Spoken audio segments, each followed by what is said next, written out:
The police was here. I forgot his name now, but he was the policeman here, and he was a friend of my father's, and they used to get together on Saturday evening. And he said, "Why don't you come down to Springfield?" Because they were closing Beacon Steel where I worked. So I came over, and Mr. Kidd, he was a sergeant from the Army. He was retired. And when I walked up the door, I just stood there at attention. He said, "Oh, you military?" I said, "Was." He said, "Come on in and have a seat." "Yes, sir." And he only asked me about 3 questions. He said, "You're hired."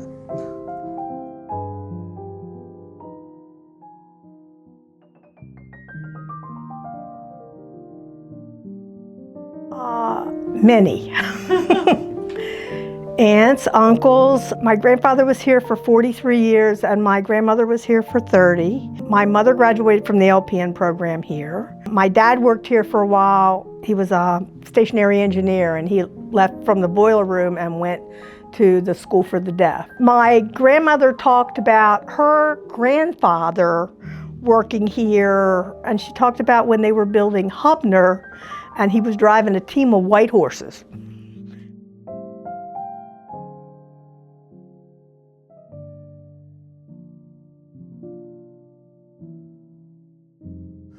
When I first got here, it was Warfield B, which was Tri-County. Then I was assigned to Muncie, which was the adolescent program at the time, Solomon D, which was psychogeriatrics, and McKeldin B as in Bravo.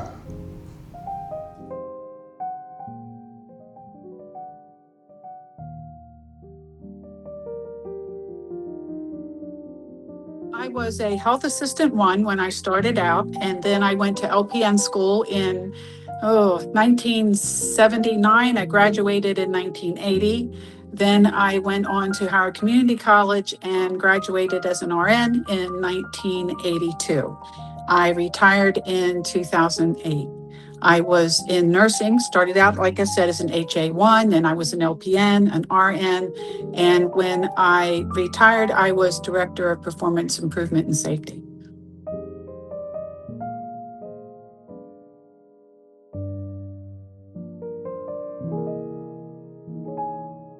My first impression was the first day I came here, I came into the Clark Circle area, which was called the Epileptic Colony.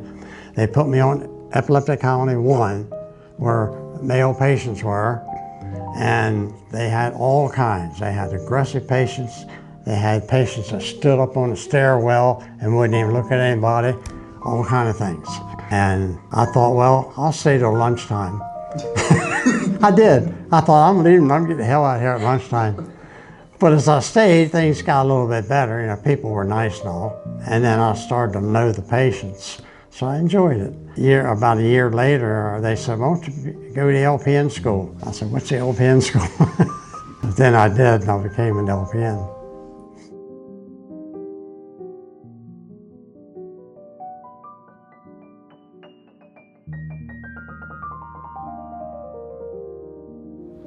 I think hiring people that really care about this population. I think most everybody here really truly cares about this population and does not consider them a throwaway. When you could, you know, the staff used to bring in dinners for the patients during the holidays. And I worked over on the cottage. If there were playoff games like baseball or football or whatever, you know, usually the patients went to bed at 9 o'clock. But if the playoff games, I'd let them stay up and I'd bring in Coke or popcorn and chips and stuff like that. I think that's in a lot of our staff.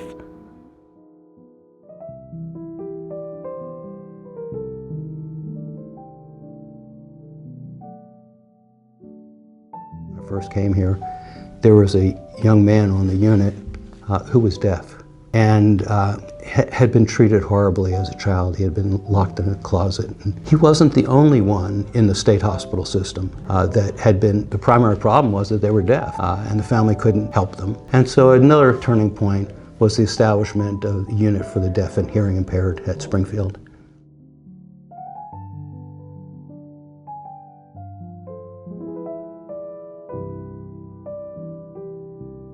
Brenda Stacy, number 1. She was the head nurse for T building She saw something in me that I didn't know existed, so she started pulling me aside, teaching me how to do things that other aides didn't know how to do, not to have me working outside my scope, but preparing me for LPN school. Your great-grandmother. I've told people many times, most of us here at Springfield took advantage of the scholarship program where we would do the LPN school and take the last year for our associate's degree. I tell people to this day, if I am a good nurse, then you need to thank Eleanor Wood. Another one would be Karen Lippy, because looking back now, with us using the term trauma-based care. And we were practicing trauma-based care before anybody had ever heard of such a thing. And I recall very vividly Karen Lippy telling me, I'll give you an example, if a female patient is requiring restraint, females must be present. A female voice must be heard by the female patient, because not knowing what they had been through in their lives, many of them, and that's trauma-based care. Nobody called it that back then, but Karen understood it.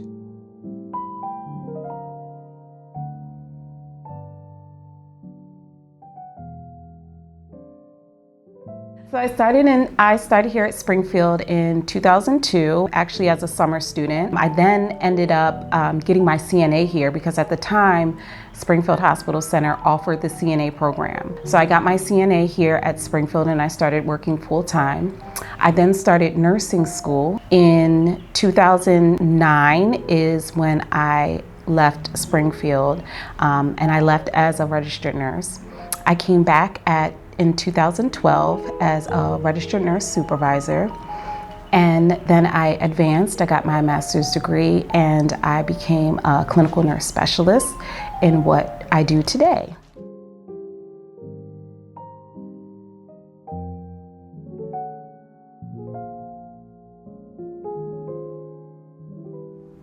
I would say Bob Lippy. He made CPR fun and not frightening to people. Paula Langmead, because once she became aware of a problem, it was handled. No threatenings, no firings, just fixing whatever needed to be fixed. Betty Jean Moss, she was able to corral boatloads of community resources for the patients. We asked Betty Jean to come over and meet with our group one day and didn't tell her what it was about. Well, they had oodles of stuff for the patients at Christmas time. We wanted to do something for one or more of the staff. After the first Christmas we all were together, we pooled our money and asked her to get gifts or gift cards to a staff member that was in need. Not let the staff member know where it came from and don't tell us who it was. And we did that every year till I left. I don't know what happened after that, but there were one or two staff members that were assisted.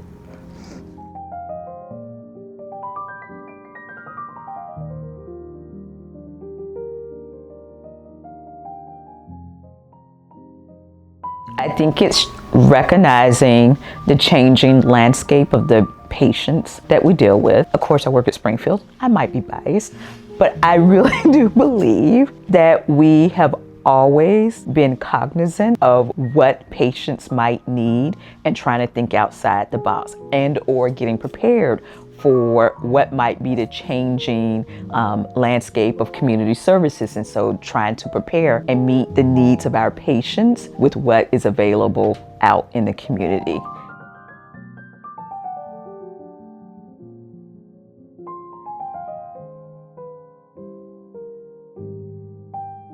It was so positive. I had actually had another job I was planning to take, but didn't want to be rude and cancel the interview. And then I came here and just really fell in love with the place, and the kind of culture was really apparent from that first day. I remember asking what would make someone a good fit here or a good candidate, and Dr. Hall talked a lot about trauma. And I had just come from child and adolescent psychiatry, so trauma was very much something I felt strongly about and its impact on mental health. But she talked about how we have all of these patients here and they have legal issues, but they don't just come to these legal issues, right? There's a backstory, there's a history to their life that's kind of led them to get to this place. And so understanding that makes you a better provider here, and I that really resonated with me.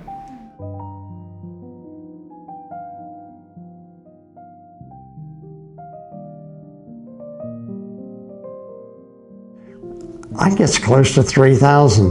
So you saw a lot of change over the years.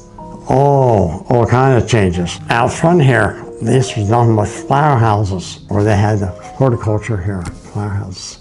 Grew all kind of flowers and all. You could go and get flowers and take them back to your wards, so all the wards could have flowers. And then all the buildings were open. Women's group was called a women's group. They changed to Warfield. Men's group was then called Martin Cruise Unit.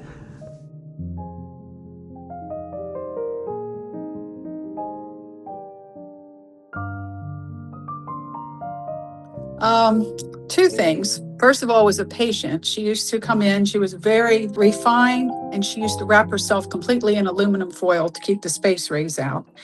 We just loved her. She was adorable. And eventually she would unwrap herself and go back in the community, and then she would come back about 6 months later. And a funny story about myself, when I first started working there, all of my aunts, my mother, and all my relatives said, don't mouth off to anyone, do exactly what they tell you, toe the line. And back then it was more military, like in the hospital. There was a rank that you followed, and whatever the charge nurse said, that was what went. So the charge nurse at the time, Shirley Hughes, she told me, go take a bunch of patients to get their hair cut. So I did. And the beautician turned around to me and said, you, sit in a chair. So I did. And she cut off all my hair, about a foot of it. And Mrs. Hughes, she had this really beautiful Southern accent, and she said, what did you do? I said, I sat in a chair and she cut my hair off.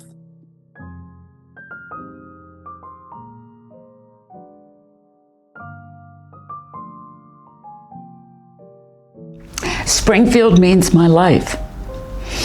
It made me aware of my fellow man. It gave me direction. It gave me a purpose. I knew I could make a difference if we had a strong team. I needed to be aware of all the staff and their needs. We needed to work as a team to improve the education of staff, patients' families. We needed to connect with downtown and get the proper funding for staff and patient needs.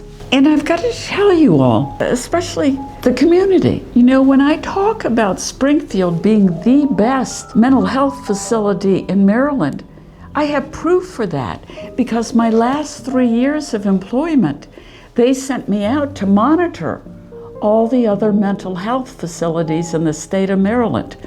So I saw them all. I try to help them all, maybe guide them. But I could come back here and say Springfield Hospital Center was the best, is the best mental health facility in the state of Maryland, state mental health facility.